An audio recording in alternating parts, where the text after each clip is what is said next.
This is CSC 578. We're going to go over homework 2, which is modifying the network2.py file.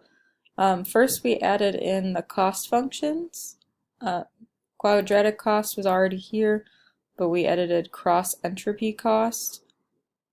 Here you can see the function and the derivative. We have some modifiers to account for the divide by zero errors down here in the derivative, and the potential log of zero errors in the function. Moving on with log likelihood, which should be used with softmax. Ideally, we also had to account for the zeros, but here we are with the function, and here we are with the derivative. I think log likelihood gives us the most issues when we're running the experiments. We also had to write some of the activation functions. Sigmoid was given to us, but we had to write the function for softmax, which is e to the z over sum of e to the z, accounting for zeros in z, and then the derivative gives us that n by n matrix, so it was already written for us. We have tan h right here as an activation function, and yes, this is actually the definition of tan h, but NumPy has a function for it, so why not use it? So I implemented that. Here we have the rectified linear unit, which is actually a wrap function and not defined at 0. So we just have it so that the derivative is 0 for z less than or equal to 0, and then 1 otherwise. And for the function, you can either be 0 or z, it cannot be less than 0. So here, instead of the scaling based if tan h was used with something else, a different cost function than quadratic cost, you should technically scale it between 0 and 1, but for this assignment we just said that the output was going to be sigmoid instead of tan h. We have to implement this twice for defining the parameters, whether inline or later on. And then moving to the feed forward function, which we modified to account for the output layer.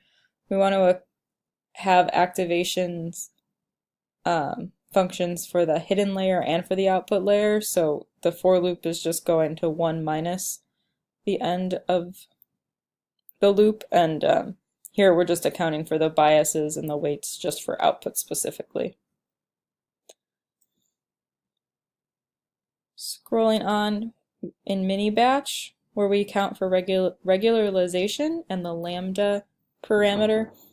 Regularization can either be L1 or L2. The original code used L2 as a base, but we wanted to be able to do L1 as well. The weights are calculated differently, so we have that there. In backprop, we once again have to work for the output layer down here. That's where we change the activations. But right here is where we do dropout. So dropout removes a percentage of the hidden nodes each time you head through backprop, and it's going to be a different amount each time for each mini batch. And the idea is that it trains the network faster. So the random binomial, it's just helping to get this certain percent. The dropout percent is what we chose as a parameter, and then here we are masking those nodes and then continuing to calculate the activations for the rest of the hidden nodes in the output layer. In total cost, we had to edit that again because cost is calculated differently for L1 versus L2 regularization. Now we're going to move over to the experiments, starting with 1 and starting with small iris, sigmoid, quadratic. This one did get better when you edit the parameters, such as increasing epochs and mini batches and decreasing eta. So it was pretty typical. I was able to achieve overfitting, so I think that it would be able to optimize just fine. Then we changed cost to cross entropy, which is a little bit trickier, but still reasonable to work with. This is the first time with number 3 that we have this invalid value in true divide. It's returning from softmax, but if you move on to 4, where the cost changes to log likelihood rather than cross entropy as in experiment 3, it seems to work just fine. So I can only assume that there's too many zeros being produced.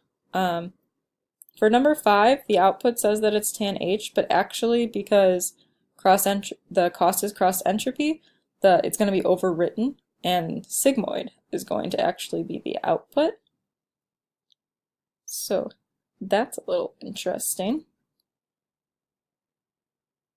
Moving on, number 7 is when we see the difference between L2 and L1 regularization in number 8. The major difference in this is the cost calculation at the moment, because the accuracy is the same for both. I do think that changing the batch number for both of these helped increase accuracy more than just decreasing eta. For numbers 9, 10, 11, and 12, using the larger iris set, I know I was testing dropout, but none of them worked, and I assume it has something to do with being the larger data set. So I added my own number 13 that is identical to number 2, except that it includes dropout. So we got to see that right away the accuracy is exactly the same. However, when messing around with the parameters the same way, it actually does seem to be learning faster than experiment 2 did. So that's a wrap. Thank you very much.